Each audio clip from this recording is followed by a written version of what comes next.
Yo l'équipe, aujourd'hui on se retrouve pour une petite vidéo tier list classique. Et aujourd'hui on va faire un format qui va devenir à mon avis récurrent sur cette chaîne, c'est-à-dire une tier list des exos que j'ai testés sur les mois passés. Donc là on va juste faire sur le mois de juin, on va voir vos retours. Est-ce que vous êtes chaud? Est-ce que vous aimez bien cette tier list? Est-ce que vous avez envie d'y participer d'ailleurs? N'hésitez pas à rajouter des exos que vous avez testés, donnez votre avis dessus. Moi je donnerai le mien et je l'ajouterai aux tier list suivantes. Voilà, comme ça, je change un peu avec la commune, moi je trouve ça toujours sympa. Je mettrai aussi évidemment certains exos que j'ai expérimenté avec mes coachés, pour ceux qui ont accepté qu'on expérimente un exo sur eux, pour un de leurs sticking points ou un truc comme ça. Et voilà, c'est parti. Ok, let's go. Du coup là, en premier exercice, on a de l'overhead press. Mais pas de l'overhead press purement classique, parce que j'ai ajouté des wraps que je commence à utiliser sur plus ou moins tous mes mouvements de push. Ça me permet en vrai d'augmenter énormément mon volume de travail en push sans avoir les moindres gênes tendineuses, articulaires ou quoi que ce soit. En gros, c'est l'équivalent d'élastique, mais que tu mets un peu directement sur ton corps. C'est un peu différent des élastiques parce que ça impacte pas ta courbe de résistance de la même manière. Moi j'aime beaucoup, ça m'a permis d'aller chercher des bons PR, et malgré le fait que c'est pas au standard de compétition, il n'y a pas vraiment de compétition en overhead press. Enfin, il y en a quelques-unes, mais c'est pas super commun. Au-delà de ça, moi, j'en ai pas grand-chose à faire de la compétition, je veux juste progresser dans mon coin. Donc, franchement, sympa. Très très bon outil, très bonne variante. Moi, j'ai beaucoup aimé. Et honnêtement, je vais la mettre en S tier. Ensuite, on a les dips au slingshot. Bon, les dips au slingshot, si vous avez déjà vu quelques vidéos sur ma chaîne, vous savez à quel point je suis un grand fan. Tout ce qui est résistance accommodante, j'ai quand même un petit point faible pour ça de mon côté. Ensuite, on va avoir les extensions de cou. Bon, les extensions de cou, ça fait longtemps que j'en pratique. J'ai dit que c'était les exercices que j'avais expérimenté ce mois-ci, c'est l'exercice que j'ai fait ce mois-ci, pas que ceux que j'ai expérimenté. Voilà, les extensions de cou, un peu trichées. Je les recommande qu'une fois que tu as déjà du conditionnement niveau cou. Donc faire des extensions de cou d'abord lentes, en série longue, etc. Vu que c'est une zone un peu plus à risque. Mais les faire tricher en lourd comme je l'ai fait là, ça vient que plus tard. Par contre, une fois que tu peux le faire, je dirais que c'est vraiment un excellent exo. Pour le coup, honnêtement, pour le coup, je sais pas comment formuler ma phrase, mais pour le muscle du cou, c'est SR. donc voilà. Ensuite, on a les pompes anneaux. Alors les pompes anneaux, pour moi, c'est une absolue masterclass. En fait, j'avais jamais réussi à trouver d'alternative au bench qui me permettait d'avoir un peu le même chemin, c'est-à-dire une poussée horizontale. Tu vois, une poussée horizontale, mais qui a un meilleur transfert sur l'incliné, sur la dips, sur le overhead press, sur tous ces mouvements-là. Parce que moi, va savoir pourquoi, mais le bench, généralement, voilà. Même si je faisais du close grip, même si je faisais autre chose, pas un exo qui avait tendance à être idéal à ce point de vue là. Alors que par contre le reste transfère bien sur le bench. Genre quand je fais de l'overhead press, progresse du coup en triceps, etc. Je vois derrière mon bench qui progresse. Là, pour le coup, les pompes anneaux, ça a du transfert pour le bench, pour les dips, pour l'overhead press, littéralement pour tous les mouvements en push. Ça m'a permis d'avoir une variante dans ma rotation. Donc pour moi qui m'entraîne quotidiennement, c'est vraiment essentiel. Et pour le coup, c'est vraiment un exo S tier.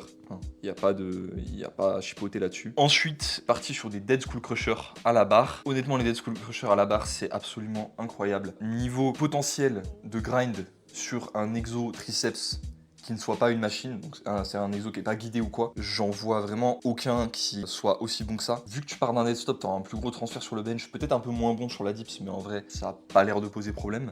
Honnêtement, pour prendre de la force en triceps, donc pour les gens qui veulent prendre de la force, j'ai envie de le mettre aussi en S tier, même si j'ai pas encore, évidemment vu que c'est des exercices que j'ai fait ce mois-ci, je spécule pas mal, tu vois, j'ai pas encore un retour colossal dessus. Je pense que je refais une tier list fin d'année où je prendrai les photos, donc le contenu de toutes les tier lists comme ça que j'aurais fait dans l'année, et je te redonnerai mon avis a posteriori, tu vois. Ensuite, on a les pompes anneaux, mais cette fois-ci coude ouvert. Alors là, j'ai adoré parce que moi, ce que je cherchais, c'est une variante de push coude ouvert qui ait un bon transfert aussi sur ma dips, encore une fois. Et je déteste les Bulgarian dips. J'en ai déjà parlé. C'est pas que c'est forcément un mauvais transfert, mais c'est que c'est très instable. Moi, je suis très mauvais quand il y a de l'instabilité. Je suis très très mauvais aux anneaux. Alors, aux anneaux en général. Parce que là, malgré le fait que c'est les anneaux, c'est quand même un mouvement bizarrement qui est plutôt stable. Et voilà, j'en avais marre de devoir incorporer des Bulgarian dips pour avoir une variante coude ouvert de push dans ma prog. Alors que j'aime pas ça. C'est un transfert un peu moins idéal parce que c'est pas vers le bas que des Bulgarian dips. Sauf que c'est plus stable et que ça te repose un peu le sternum, donc ça te change d'angle articulaire. En vrai, je les mettrais aussi en S tier. En fait, ce qui est fou, c'est que pour l'instant, il y a que des exos S tier. En fait, je sais pas quoi dire, hein. C'est pas volontaire. Et le prochain va aussi aller en S tier parce que ça va être les fly aux anneaux en réduction de levier. En fait, j'ai testé le pec fly aux anneaux en réduction de levier pour remplacer, pour avoir une autre variante avec le ring pec fly en position du coup verticale, donc de dips. Pareil, énorme potentiel de charge, très bon potentiel de grind, très stable. Là où tu peux peut-être avoir un peu de douleur sternum si t'es pas très bien conditionné avec les ring pec fly normaux, là t'en as pas du tout. Donc pour son utilisation, vraiment c'est absolument un exo S tier. Ensuite on a le Zercher squat. Bon, le Zercher squat j'adore parce que moi en fait je fais pas beaucoup de jambes vu que j'entraîne essentiellement le haut du corps, en fait vu que j'ai envie de progresser essentiellement en push, et ça me permet d'avoir un mouvement qui est un peu entre le hinge et le squat parce que tu vas quand même avoir beaucoup de bas du dos, de fessiers avec le Zercher, même un peu d'ischio, mais tu vas malgré tout avoir des quadriceps. Et au niveau de sa versatilité et son transfert sur du coup le squat, le deadlift, quasiment en fait tous les mouvements de jambes que je peux imaginer, c'est une absolue masterclass. Même si tu as une amplitude un peu limite, comparé à ton squat classique ou quoi, ça aura quand même un transfert fou. C'est encore un exo qui va aller en S tier, je ne sais que dire. Ensuite, on a des front raise. Bon, les front raise, c'est pas mal, mais ça a moins de transfert que les front press sur le front. De mon expérience et de l'expérience de pas mal de gens que j'avais vu en PC aussi. Pour le coup, c'est pas mal. Ça te permet d'avoir, quand t'as pas de poulie, d'avoir un mouvement de pullover vraiment focus dos, tu vois, qui va être moins cage thoracique, le pullover halter par exemple, sur un banc. C'est franchement pas mal, mais voilà, moi vu que je le fais pour peut-être avoir le front sans trop le taffer, et que là je faisais juste un petit exo d'assistance, c'est un peu moins bien que des front press, donc je le mettrais peut-être en A tier, même si ça reste très très bien honnêtement. Ensuite là on a le 4co full colonne. Alors j'ai testé deux variantes de 4co. Il y a le 4co que vous voyez souvent sur les réseaux, sur les 4co lestés je parle bien, haute colonne, donc c'est celui où vous avez votre athlète qui est comme ça, et il va juste faire ça, c'est son haut de colonne surtout qui va bouger, son haut et son milieu de colonne qui va bouger. Et moi ce que j'ai fait, c'est que j'ai fait du 4co full colonne. Du coup le poids il a pas quasiment pas bougé, il est dans les mains. Pour autant tu le sens, hein. Mais tu fais vraiment aussi avec le bas du dos. Tu ajoutes le bas du dos dans l'équation. Et moi pour me réhab, parce que je m'étais fait une blessure au bas du dos il y a un certain temps, là maintenant je la sens plus du tout. Et je pense que je peux créditer en très très grande partie cet exercice. Absolu S tier, vraiment absolu S tier en termes d'exo bas du dos. Ensuite on a ce bon Pacom qui nous fait du lesté délesté en muscle up. Et le lesté délesté en muscle up, le premier sujet d'expérience que j'ai eu, ça a été Pacom, et j'ai eu des résultats absolument fous avec lui. Après j'ai expérimenté avec d'autres, j'ai eu des résultats absolument fous. Le muscle up lesté délesté, ça va absolument en S tier. Le transfert sur le muscle up est absolument fou. Ensuite, on a les Impossible Dip, encore une fois avec coudière, que j'ai unlock du coup à peu près il y a une semaine, il me semble, il y a 2 semaines peut-être. Donc voilà, je fais 5 reps au poids du corps, j'étais très très content. J'en avais fait une fois avant, j'avais fait une séance où j'avais essayé. J'ai débloqué grâce à ma dips. Je trouve il y a un petit inconfort poignet qui peut être réglé avec un peu plus de travail de déviation radiale et ulnaire à mon avis. Donc c'est pas non plus très très grave. Et niveau potentiel de grind, c'est quand même assez limité. C'est plus un exo fun et stylé qu'autre chose. Donc pour le style, j'ai envie de le mettre en A tier. Enfin, j'aurais envie de le mettre en S tier.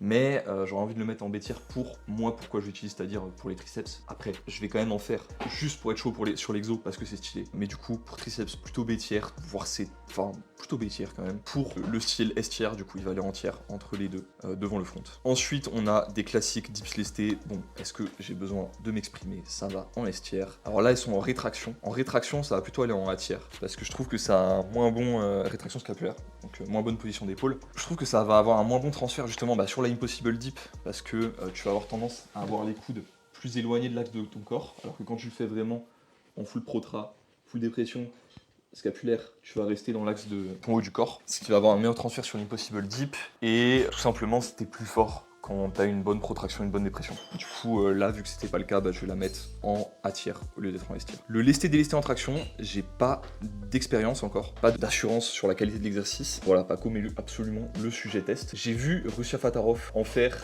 et Russia Fatarov est stratosphérique en traction, si vous le connaissez pas, voilà. Alors il est pas très malin, il dit que c'est que pour la vitesse et que ça sert à rien pour le lockout, ce qui n'est pas logique, parce que ça change la courbe de résistance de manière à rendre le lockout plus difficile. Et aussi, évidemment, vu que tu as de la résistance accommodante, ça aide sur la vitesse, mais bon, bref. En tout cas, il a des résultats de fou. Je vais mettre une colonne, je ne suis pas sûr, et je vais le mettre dedans. Mais je pense que ça va être un outil au minimum à tiers, au vu de ce qu'il permet. Il a permis à Russia Fatarov, visiblement, et là des résultats qu'on a avec Pacom pour l'instant, même si c'est encore préliminaire. Ensuite, on a la traction pronation en prise serrée. Non, là, excusez-moi, c'est la traction supination en prise street lifting aux anneaux. Je trouve ça hyper confortable sur les coudes, enfin sur les coudes. Généralement, plus confortable que les tractions barres. Je me suis mis à beaucoup aimer les anneaux récemment, alors qu'avant c'était un outil que j'utilisais jamais. Que j'avais mais que j'utilisais jamais. Donc j'aurais envie de le mettre en S tier et de mettre, bon j'ai pas de traction supination normale, mais je t'aurais bien mis les tractions supination normales en A tier du coup. Ensuite, la résistance accommodante en overhead press, là ça va être le même cas qu'avec la résistance accommodante en traction. J'ai pas encore de données concluantes, donc je vais le mettre en je ne suis pas sûr. Alors d'ici à ce que la vidéo sorte, parce qu'elle va sortir, je la filme maintenant mais elle va sortir dans 2 mois, ça se trouve j'aurai déjà des données concluantes en overhead press. Ensuite, on a les Impossible Dips lestés. Alors je trouve ça pas mal. Pour le facteur style, c'est S+, mais c'est un peu goofy, la manière de mettre les poids, etc. En même temps, j'ai tendance à trouver que ça aide un peu à avoir vraiment le gainage qui va t'amener en victo de street. Donc j'aime bien, honnêtement j'aime bien, j'ai envie de le mettre au même niveau que l'Impossible Dips, en vrai c'est le même mouvement, hein, on va pas se mentir, c'est juste lesté. Donc voilà. Ensuite, on a le deadlift tradi classique. Sur Insta récemment, dirais pas 210 kg après ne pas avoir fait de deadlift pendant 5 mois, 6 mois. Je le mettrais en A tier parce qu'en termes de mouvement de hinge, même en B tier, en termes de mouvement de hinge, je dirais que le rack pull sous le genou fait bien mieux le travail sur un S-tier, et aussi que le RDL fait également bien mieux le travail. Et que tu peux avoir un deadlift tradi énorme en faisant juste du rack pull et du RDL. Pour le facteur fun, parce que c'est fun de faire du deadlift tradi, on va pas se mentir. J'ai envie de le mettre un peu plus haut, mais le rack pull c'est très fun aussi, le RDL c'est très fun aussi. Donc voilà, si vous devez choisir, je vous dirais plutôt le rack pull et le RDL. Après je suis un peu dur avec lui, je vais quand même le mettre en A tier parce que t'as quand même des mouvements un peu moins efficients, avec moins de transfert comme le SLDL ou autre. Donc on va quand même le mettre en A tier. Ensuite on a les tractions Prona classiques. Je fais un max poids du corps récemment, petit PR, alors j'ai pris 7 kg poids de corps depuis mon dernier PR au poids du corps et que j'ai quasiment pas fait de traction ces derniers temps. Traction Prona classique, c'est sympa mais c'est vraiment pas les variations de traction, les variantes de traction je trouve la plus intéressante honnêtement. J'ai envie de la mettre en B honnêtement. Ensuite muscle up avec les poids devant. Le muscle up avec les poids devant, je trouve que ça permet un plus gros keeping de hanche et un peu de genou. Moi vu que j'ai pas l'esprit streeteux d'avoir des mouvements super clean, je peux être très fort. Et j'aime bien avoir des mouvements clean de temps en temps tu vois, mais le fait d'être très fort sur un mouvement pas clean, généralement va donner des meilleurs résultats en clean que de tout le temps taffer en clean, tu vois ce que je veux dire. Généralement, augmenter la charge absolue a de bons résultats si tu le fais sans te blesser. Le problème c'est quand tu fais trop de variantes de bourrin et que tu en arrives à te blesser. C'est pour ça que le posé, tout ce type de variantes un peu moins traumatisantes sont quand même utiles. Mais je vais quand même le mettre du coup en S tier, le muscle up de bourrin. Ensuite, on a la floor press en close grip. Honnêtement, j'ai plus fait ça par ennui qu'autre chose. La floor press, ça peut être pas mal pour taffer le lockout en bench. À ce sens-là, c'est un bon exo. Moi, pour ce que je fais, c'est-à-dire progresser en dips et tout ça, c'est pas très pertinent. C'est vraiment pas le meilleur exo. Autant faire des dips slingshots, ce que j'ai fait d'ailleurs. Je vais le mettre quand même en B tier, parce que ça, c'est pas moins que B tier, on va pas se mentir. Ensuite, les side bend overhead. Je trouve que c'est la meilleure variante de side bend, personnellement, parce que c'est là où t'as le max d'étirement. Alors oui, il faut le faire en balançant les hanches sur le côté et pas en passant juste le buste. C'est là où t'auras le max d'étirement et où tu recruteras le plus les obliques, le QL et tous ces muscles-là, en fait. Et à ce sens-là, je le mettrais bien en A tier, voire S tier, en fait. J'aurais tendance à mettre les autres variantes un peu plus bas et mettre celle-ci en S tier. Surtout qu'une fois que tu as pris le groove, le mouvement est pas du tout instable et très facile en fait. C'est galère les 2-3 premières séances, quand t'as pas trop l'habitude. Une fois que c'est bon, tu vois. Pareil, exo qui a été absolument essentiel pour me réhab le bas du dos avec le 4co, avec le full 4co. Ensuite, on a des dips lestés, mais pas des dips lestés classiques. Cette fois-ci, on a des dips lestés avec du iso to rep. Et ça, c'est ma variante préférée pour l'effective load. Moi, je m'entraîne tous les jours. Un jour sur deux, je fais des dips. Il y a un moment ou l'autre, tu peux arriver à avoir pas été très malin dans ton choix de rep, ou même dans ton choix de poids, etc. Même en ayant été malin, ça peut arriver d'avoir un peu de fatigue articulaire, de fatigue tendineuse. Et là, l'iso to rep, c'est golden. À chaque fois que je fais une séance iso to rep, même lourde, je me retrouve à être plus en forme quand je reviens à la séance suivante, alors que j'ai mis de la grosse intensité sur ma séance iso to rep. Donc l'iso to rep, c'est quoi? C'est en gros, tu vas descendre, tu vas te mettre en bas de ta dips. Tu peux le faire sur n'importe quel mouvement en vrai de street, de muscu, etc. Et tu vas passer le maximum de temps en isométrie au point le plus bas du mouvement, donc au point le plus étiré. Ça fonctionne pas sur tous les mouvements, mais là sur les dips, c'est vraiment S tier. Donc j'aime beaucoup. Ensuite, on a un exo qui est très commun dans la commu fonte, qui est très décrié dans les commus du street, en particulier par Valentin OTZ, que pourtant je trouve très intéressant sur beaucoup de ses conseils en planche. Pour autant, moi qui ai un conditionnement de biceps en bras tendu absolument médiocre, le Zanetti, je trouve ça très agréable. Je sens que ça me renforce le tendon du biceps, tout simplement. Surtout que j'ai pas beaucoup de volume à allouer à ce type de mouvement, pas ma priorité du tout. Donc juste d'un point de vue conditionnement et pour des objectifs plus long terme, moi je trouve ça génial. Pour obtenir des figures, ça reste moins bien que faire la variante de base, évidemment, quelle que soit la variante, que ce soit de la planche, de la maltaise, etc. Donc je le mettrais peut-être en B tier, quoi. C'est un bon exo de renfo, très bon exo de renfo. Ensuite, on a du micro partiel de lockout en bench. Bon, ça c'est pas très utile, pareil, je sais pas ce qui m'est passé par la tête, bon j'étais fatigué. J'étais fatigué, excusez-moi. Voilà, ça va en C tier. Généralement, c'est les mouvements micro-partiels comme ça peut avoir son intérêt pour du conditionnement nerveux ou quoi, mais je trouve ça beaucoup plus utile dans ce cas-là de partir sur un slingshot ou quoi. Si vous voulez expérimenter avec, me faire un retour dessus, me confirmer ou m'infirmer, dans mes propos ça m'intéresse énormément, pareil n'hésitez pas. Ensuite il nous reste que 2 mouvements, il nous reste les tractions wide neutral grip.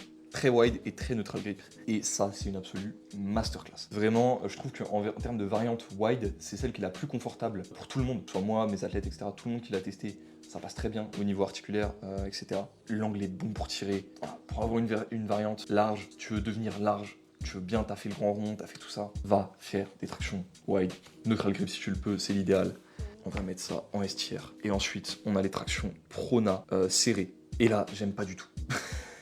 et j'aime pas du tout. Le transfert sur le muscle up, à mon avis, va être bon, mais juste la différence de difficulté entre le lock et le bad rep est tellement haute que je trouve pas ça très intéressant. Donc, à moins que toi ce soit pour augmenter ton muscle up, moi c'est pas mon cas. Je trouvais ça très intéressant, et du coup, je vais le mettre en B tier et je vais remonter les tractions normales en A tier. Voilà l'équipe, j'espère que la tier list des exos que j'ai testé sur le mois passé, sur le mois de juin, vous a plu. N'hésitez pas, comme je vous l'ai dit, à me soumettre vos exos, en m'envoyant un message sur Insta, m'envoyer un mail, pourquoi pas par le mail de ma newsletter. Ça me ferait un grand plaisir de vous ajouter dans la prochaine. Et je vous dis à la prochaine.